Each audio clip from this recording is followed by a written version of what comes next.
So then, speaking of your book, the title of your book is called Do Hard Things. And can you explain what it means to do hard things? Yeah. Well, in our book, we talk about what we call 5 kinds of hard, to just kind of give more succinct categories, I guess, to the do hard things mindset. Do hard things is really a mentality. It's a way of approaching, every decision in your life. But the 5 kinds of hard that we talk about are, number 1, things that take you outside your comfort zone. Number 2, things that go above and beyond what's expected or required. Number 3 is doing hard things that are too big for you to do alone. Number 4 is doing hard things that don't pay off right away. We call them small hard things. And finally, doing things that go against the flow, that go against the crowd. And all 5 of those things are very difficult to do, but they're absolutely essential if you want to experience growth in your life, if you want to accomplish something significant and meaningful, and if you want to really follow after God and live the real Christian life He's called you to live. Yeah. So then, speaking of hard things, you were the youngest Supreme Court interns in the state of Alabama. What made you consider such an opportunity? And did you ever face any doubts about the decision to do it? Well, we didn't choose that opportunity. I think that opportunity chose us, or God chose us to do that. This happened when we were 16.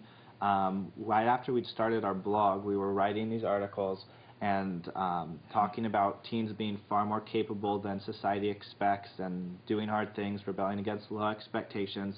And we got this email from a staff attorney at the Alabama Supreme Court, and he said, "We started an internship program and we'd like for you guys to apply." And we're sitting there saying, oh my goodness, does he know how old we are? This is for law school students, exceptional undergraduates. We're 16, haven't graduated from high school.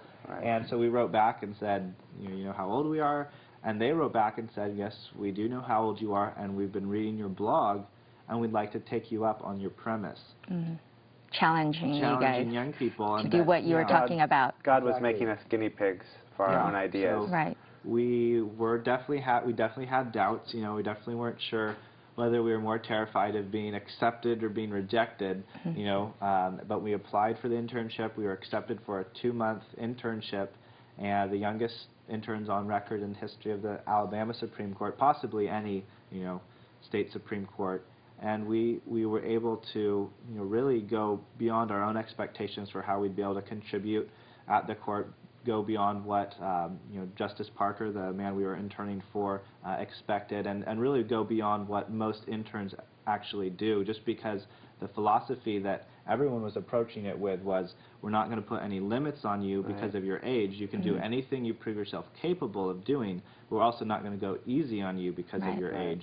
You have to actually contribute. And so because of those high expectations, we were just able to rise to the occasion. And that's something that we've really, has become a big part of our message, is that young people really can give as much or as little as expected of them.